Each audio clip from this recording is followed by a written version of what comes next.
Alright, lads, we're back with some Warhammer 40K lore. Hell yeah! This time we're going to be hitting the Word Bearers and their infamous leaders known as the Dark Apostles. Ha ha ha! After the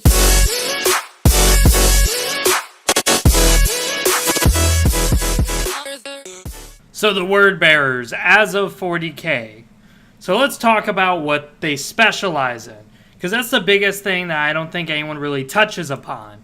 Well, the biggest thing that the Word Bearers specialize in is conjuration. This is something that, again, people don't seem to touch about this in modern 40K, but they don't devote themselves to a particular chaos god. They actually participate in the chaos undivided belief, much like the Black Legion. But they're a little bit different.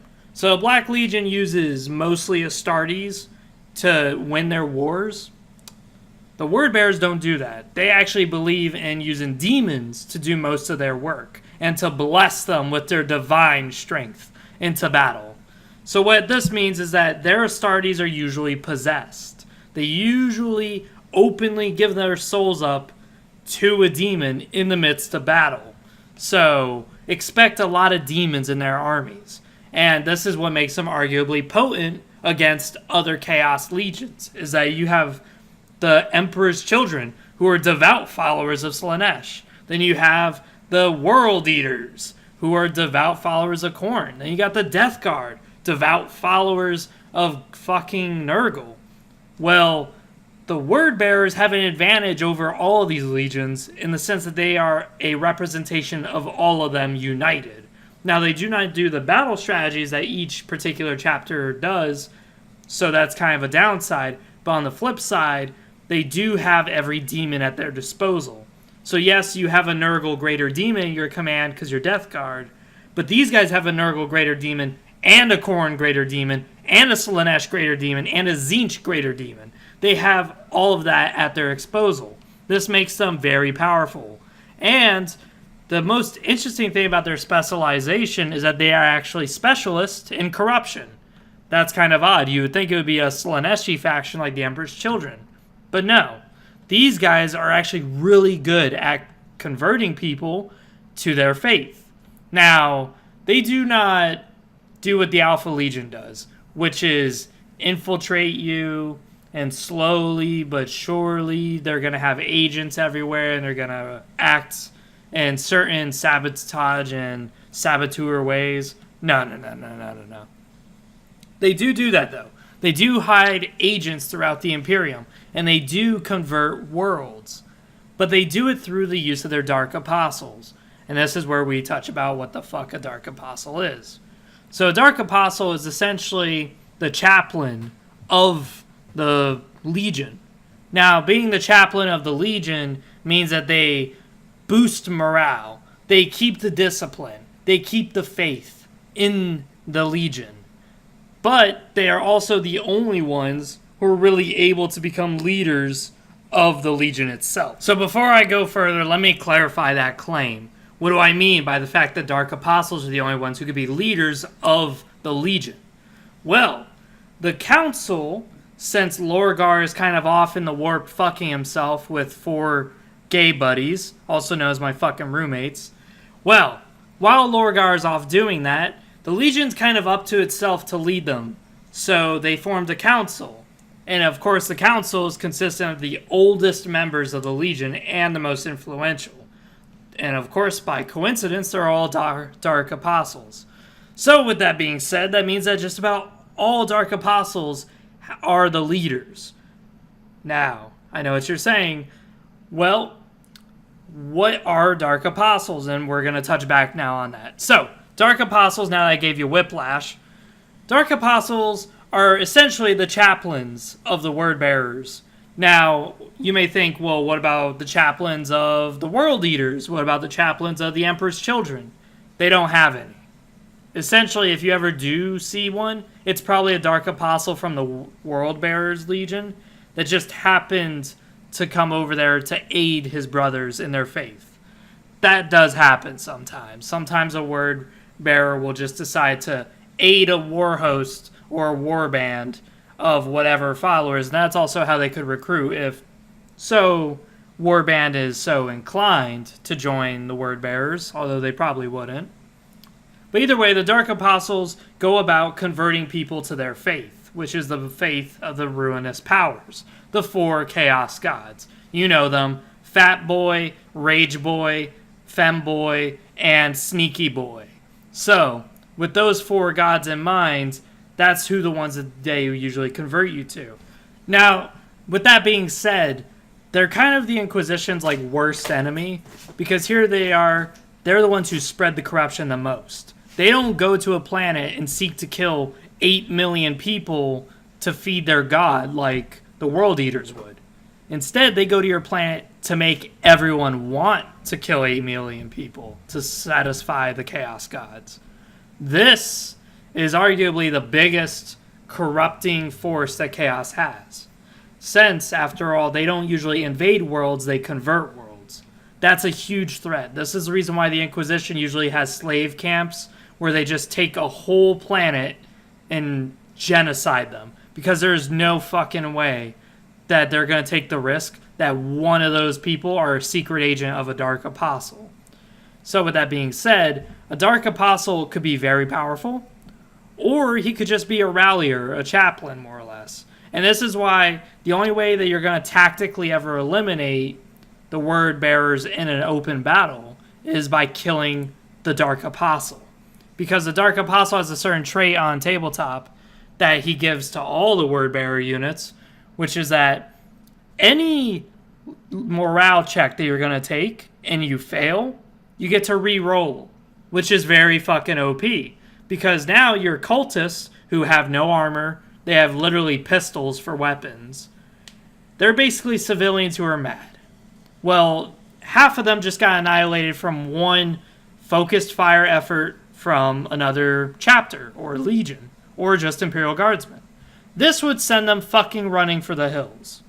Well, because of the fact that they're Word-Bearer cultists, they just re-roll the dice, and this trait is called, the Word of Lorgar.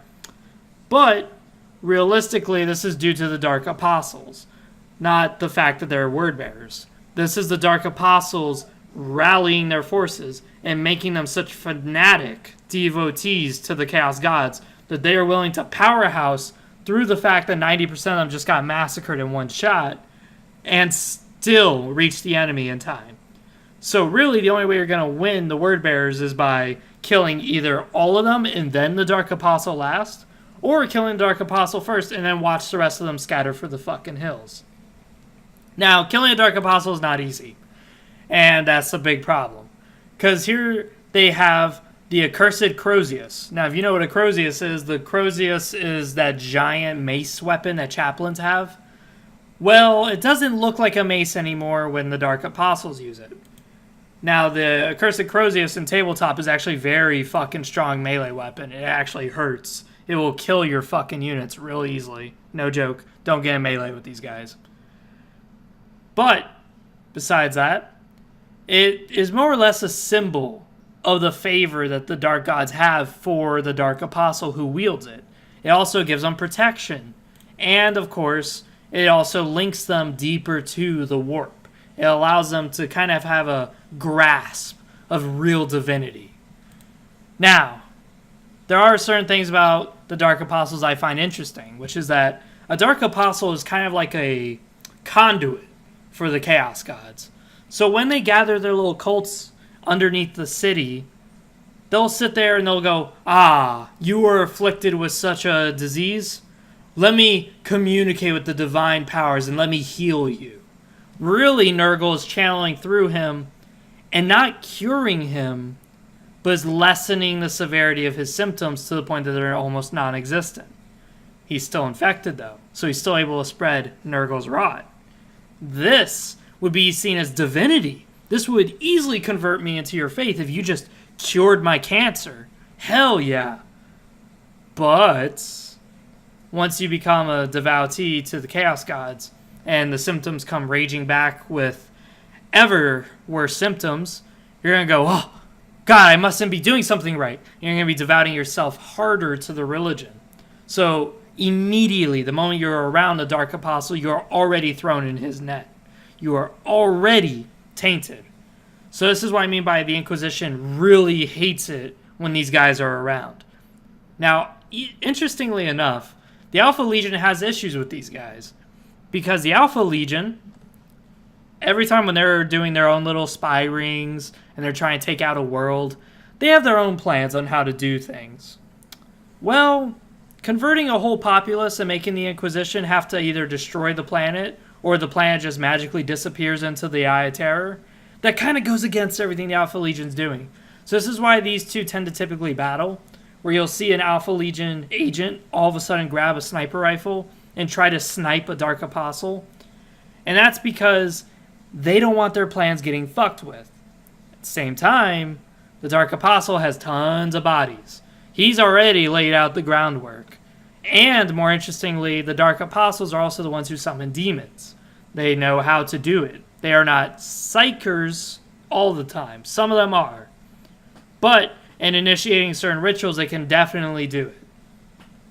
Because after all, in order to be a Dark Apostle, you have to be a master at rituals and a master at faith. You have to know exactly what each god wants. You have to know exactly the incantation needed to provoke a certain demon to your cause. You have to know these things to be a Dark Apostle.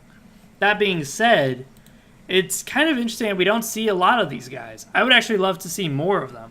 I would love to see it where there is just this battle between double agents, where one guy is an agent for the Alpha Legion, and another guy's an agent for the Word Bearers, and the whole time they don't know it. And the whole time you just see them battling each other and they don't realize it.